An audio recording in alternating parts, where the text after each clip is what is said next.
Fair health insurance company limited, कमीत कमी हफ्त्यांमध्ये जास्तीत जास्त सुविधा देणारी एकमेव कंपनी.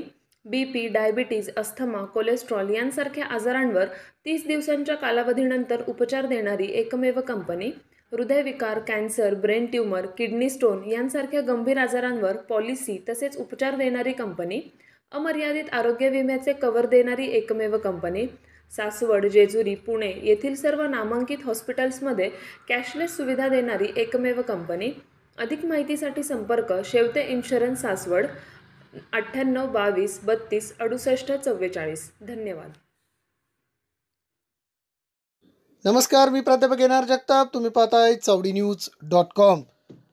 मोठी बातमी. हरिण मारणाऱ्या खोक्याला लॉरेन्स बिश्नोईकडून धमकी. काय केली मागणी? एक मोठी बातमी समोर येते. आज पोलीस आणि वन विभागाच्या पथकाकडून खोक्या उर्फ सतीश भोसले याच्या घराची झाडाझडती घेण्यात आली. त्याच्या घरामध्ये जनावरांचं सुकलेलं मांस आणि शिकारीसाठी वापरण्यात येणारं साहित्य, फासे वगैरे सापडले आहेत. दरम्यान या प्रकरणात आता मोठी बातमी समोर आली आहे.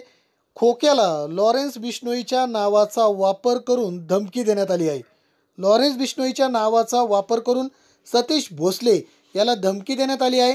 बिश्नोईच्या नावानं अज्ञात व्यक्तीकडून 2 दिवसांपूर्वी एक फेसबुक अकाउंट तयार करण्यात आलं.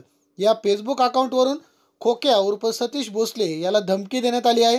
खोक्याला लवकरात लवकर जेलमध्ये टाका अशी मागणी या अकाउंटवरून करण्यात आली आहे. हरिण आमचं दैवत आहे, त्यामुळे खोक्या माफीच्या लायकीचा नाही असं या फेसबुक पोस्टमध्ये म्हटलं आहे. खोक्या उर्फ सतीश भोसले याचे एक ना अनेक कारनामे आता बाहेर येत आहेत. तो फरार झाला आहे.